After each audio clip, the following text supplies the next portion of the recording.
morning. My name is Tom Rodriguez. I'll be your instructor for today. We're going to be doing what we call the 3-4-5 method. And we're going to use the Pythagorean method, okay? So there's one called the Pythagorean theorem, and then from there we're going to do the 3-4-5 method. And so I do have a handout here. We're going to hand these out. Go ahead and take one and pass them down. And so the reason for this 3-4-5 method, it's easier to remember instead of calling it Pythagorean theorem. So if we remember this 3-4-5 method, it's going to make it easier for you to lay out walls, to get a 90-degree angle for building walls on the job site. So as you can see in here, this wall here and this wall going this way is a 90-degree. And so if you had to build a wall, you're going to have to do the Pythagorean theorem to get that number so you can lay out the project. Go ahead and hand the rest of these out, please.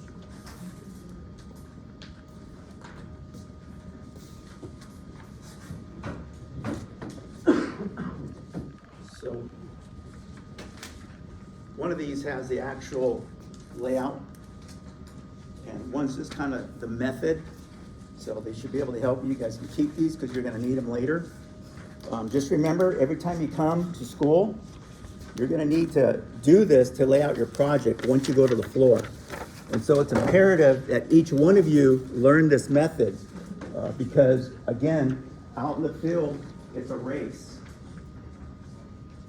It's a race. And so whoever can lay this out the fastest can start laying out their project.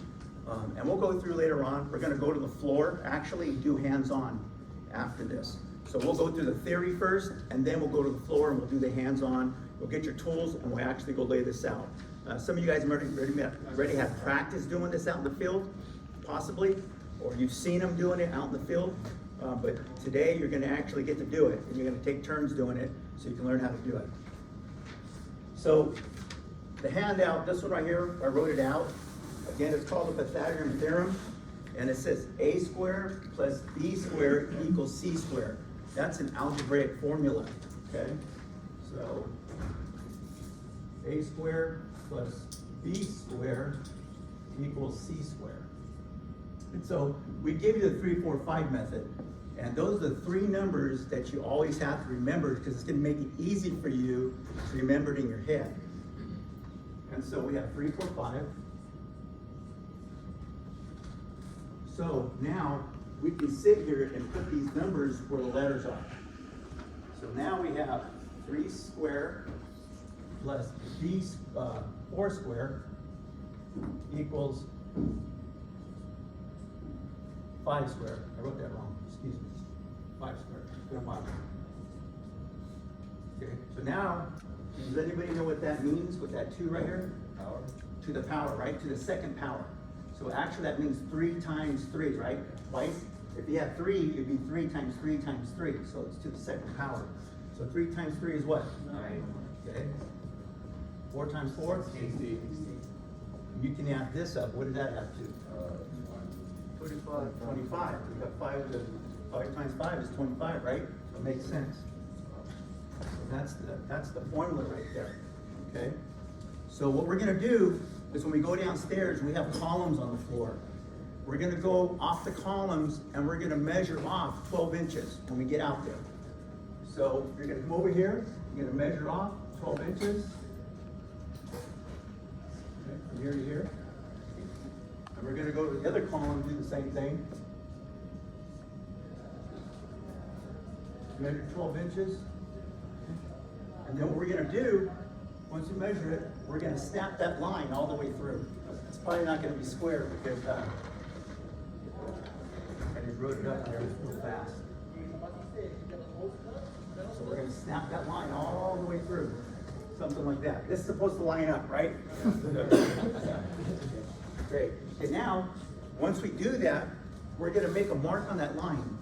And again, depending where the control line is. On the job site, they're going to give you a control line on where to come off to start your layout for your walls. So once you have that control line, and that's what this is, a control line, it can be off columns, you're going to go and make your first mark. So you're going to get your pencil and you're going to make a mark. Now, if you're working by yourself, it's going to be easy to work by yourself if you have to. Me, myself, I've been used to working by myself for a long time. It's easier to do it from myself than to have a partner. Because sometimes your partner, when he uses the tape measure, he won't put the tape measure in the same spot every time. It moves, so you're gonna be off just a little bit. So what I usually do, especially when you're on a wooden floor, you can put a screw. You're gonna get a screw, you're gonna put a screw right in the center of that, right there, if you're working by yourself. Or on a job site, you're gonna take a concrete pin. Concrete pin, you're gonna put it there and hammer the concrete pin in, okay? And then what we're gonna do is we're gonna measure. We're gonna measure from here to here,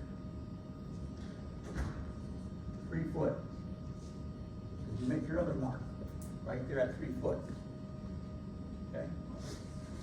Then what you're gonna do, the same thing, you're gonna put either a screw, concrete pin, or a nail, whatever you wanna do. So your next number is gonna be 4 foot.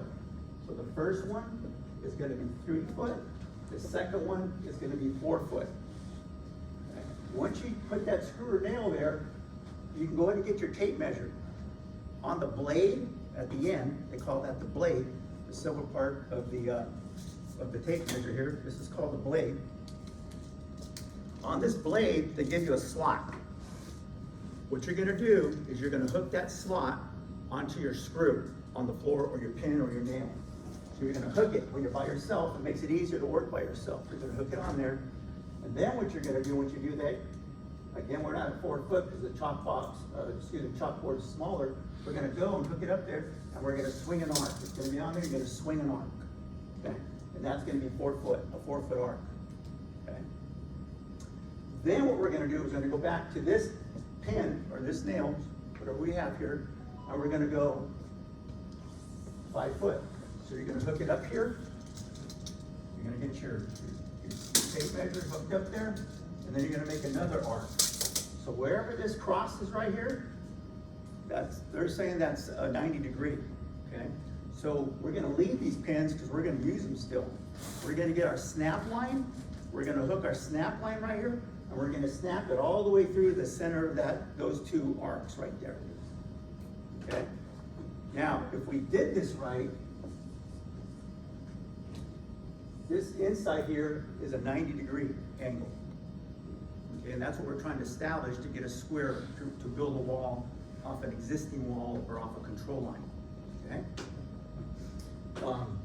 Another thing here you can always use, a 3-4-5 is only good for a 3-4-5. So maximum is 5 foot if you want to be square. Okay? And so what you do is, once you got these 3 numbers, you can do this too. On your paper, you have 2x, 3x, 4x, 5x. So what you do is you multiply these numbers. 2 times 3 is how much? 6. 2 times 4? 8. 2 times 5? 10. Right? So now, instead of using 3, 4, 5, you can go 6, 8, 10. 6 foot, 8 foot, 10 foot. The last number is always going to be your longest number. The last number is always going to be your longest number. Okay? These 2 numbers are actually interchangeable. You can go 4 foot here and 3 foot here. You can go 8 foot here and 6 foot here. But that long number is always going to be the longest number. Okay? And if you need it bigger, depending on the size of the area that you need, then you multiply it again. 3 times 6. 3 times 3. What? 9. 3 times 6? 18. Uh-oh, because you're staring at me. 3 times 8? 24. 24? 30. 30. So now you can use 18, 24, and 30. Okay? And so this is easy to remember, and you have that paper now, but also when you're out in the field, you can remember these numbers. Okay? All right. And so that's just a quick way to use it. Then it's all based off of the Pythagorean theorem, a squared plus b squared equals c squared. So today, you just had a class in algebra. What do you guys think? Pretty good, huh? I use my cheap high school to pass that class. Excuse me? I use my cheap high school to pass that class. Yeah, you go back and you pass it, right? You know, the thing about school, they don't teach practical math. we teach practical math, because that's what we do, right? Yeah. Everything we do is math. We don't do English, but we do math. If you think about it, a lot of geometry too, right? We got doors, we got angles, to cut out. Of course, if we have a building that's 30 stories, and we run drywall through every single one of those doors, are we gonna lose money? Absolutely, that's why we have to know angles too, and geometry, it's important. And you'll get to do that stuff later on in math when you do it, okay? But anyway, do you guys have any questions on how this 3, 4, 5 works? No questions? Is there a way we can check that? Okay, good question. Is there a way we can check this? Absolutely. Okay, I'm gonna teach you something that we call either bisecting lines or equal. So remember this, write this on your piece of paper. Bisecting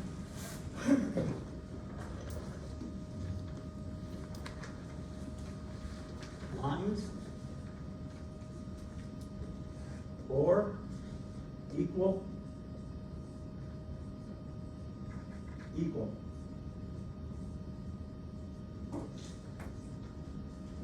Okay, so what we're gonna do is whatever we do on this side, we're gonna do the same on the opposite side, okay? So we're not gonna use 3 because we already used 3, and we could probably use 4. So what we'll do is we'll come off this center line right here, okay? We're gonna come over 4 foot, and we'll mark 4 foot. Same thing over here, 4 foot. Okay, I'm just guessing, of course, it's not to scale. We'll say that's 4 foot, okay? Once you have these 2 marks, again, you're gonna put concrete pins, nails or screws there, and you're gonna hook your tape measure on that again. And then what you're gonna do is you're gonna take a number. Doesn't matter what number, as long as it's the length of the line, okay? So let's just say you went 10 foot. So you're gonna hook your tape measure here, you're gonna come 10 foot, and you're gonna make an arc, again, over that line you already have. Then you're gonna come off of this one, what do you think? 10 foot, the same number. 10 foot this way, you're gonna make that arc. If that arc crosses that center of that line, then you are square. Okay? What's it called? Bisecting lines are equal. So just remember, whatever you do on this side, you do the same on the opposite side. And you don't have to use 4, I just went 4. If your line is bigger, you can go 6 foot. You can go 50 foot in that angle. Same thing over here, same number, equal. And that's how you can check. Another way to check, and I know you're gonna do this when you go lay out your project the first time on the floor, once you go ahead and you lay out the dimensions of your room, you got your track line, the other way to check it is to cross check it with your tape measure. Put your tape measure here and come to this angle and see what you have at this point. Put your tape measure over here, come over here. If the number is the same, guess what? You're square, man. That's another way to check your work. Okay? And I'm sure you're gonna do it when you go out to the floor and practice this, and we'll do that. Okay? And later on, if you wanted to find a degree, that's a whole nother ballgame. It's pretty damn simple. Remember this number, 57 and 5/16, and these guys will teach you that one day. 57 and 5/16, that's to find a degree within 90 degrees. Okay? All right, any more questions? Okay, so what we're gonna do now is we're gonna go ahead and get our tools, and we're gonna go to the floor, we're gonna practice laying this out.